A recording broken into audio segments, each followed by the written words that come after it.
شاہی خلعت اگرچہ قیمتی ہے لیکن اپنا پرانا لباس اس سے زیادہ باعزت ہے۔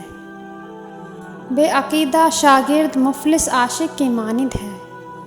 راستے کی پہچان نہ رکھنے والا مسافر بے پر کا پرندہ ہے۔ بے عمل عالم بے پھل کا درخت ہے اور جاہل عبادت گزار بغیر دروازے کا گھر ہے۔ بے نماز کو قرض مت دو خواہ فاقے سے اس کا منہ کھلا ہو، اس لیے کہ جو خدا کا قرض ادا نہیں کرتا اسے تیرے قرض کی فکر بھی نہ ہوگی۔ جو عقل مند جاہلوں سے لڑے وہ عزت کی توقع نہ رکھے۔ دانا کے پاس ایک دانہ نہیں اور جس کے پاس دانے ہیں اس کے پاس دانائی نہیں۔ جو نصیحت نہیں سنتا اس کا ارادہ ملامت سننے کا ہے۔ جس نے علم حاصل کیا اور عمل نہ کیا وہ اس آدمی کی مانند ہے جس نے ہل چلایا اور بیج نہ بکھیرا۔ استاد کی سختی باپ کے پیار سے بہتر ہے۔ مشک وہ ہے جو اپنا پتہ خود بتائے نہ کہ عطار بتائے کہ یہ مشک ہے۔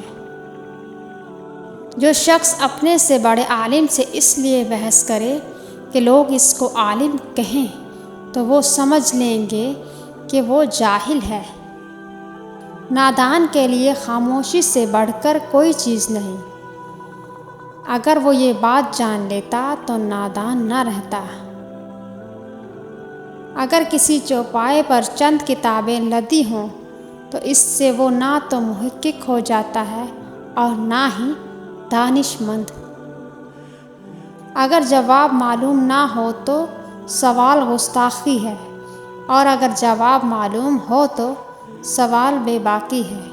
بے باکی میں تعلق قائم رہتا ہے اور گستاخی میں تعلق ختم ہو جاتا ہے۔ اہل ظاہر کو ان سوالات کے جوابات سوچنے پڑتے ہیں۔ اہل باطن پر جواب پہلے ہی آشکار ہوتا ہے، سوال بعد میں بنتا ہے۔ مبلغ یقین سے محروم ہو تو تبلیغ تاثیر سے محروم ہو جاتی ہے۔ زندگی کی تعریف بہت مشکل ہے، اسے جاننا اور پہچاننا بھی مشکل ہے۔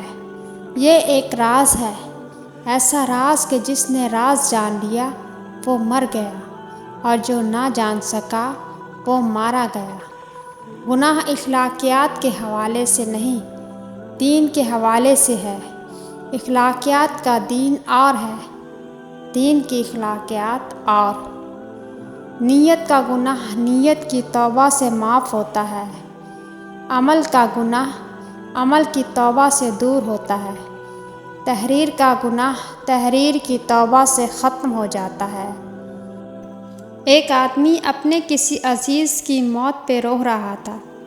لوگوں نے کہا صبر کرو، اب رونے سے کیا ہو سکتا ہے؟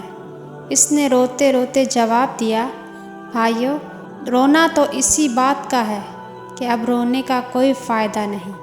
یہاں جو کچھ ہے یہی رہے گا اور اسے اپنا کہنے والا یہاں نہ ہوگا۔ بڑے کربناک مرحلے ہیں اس حیات چند روزہ میں۔ ہم صرف اپنی ملکیت کی ملکیت ہیں۔ موت صرف سانس یا آنکھ کے بند ہو جانے کا نام نہیں، ہر آرزو کی موت موت ہے۔ مقصد مر جائے تو انسان مر جاتا ہے۔ موسم بدلنے کا وقت آ جائے تو وقت کا موسم بدل جاتا ہے۔ لامحدود آرزوئیں محدود زندگی کو عذاب بنا دیتی ہیں۔ جھوٹے لوگوں کے ووٹ سے سچا انسان کیسے آگے آ سکتا ہے؟ اچھا امیر بھی بہت اچھا ہے، برا غریب بھی بہت برا۔ اہل ظاہر کو ان سوالات کے جوابات سوچنے پڑتے ہیں۔ اہل باطن پر جواب پہلے ہی آشکار ہوتا ہے، سوال بعد میں بنتا ہے۔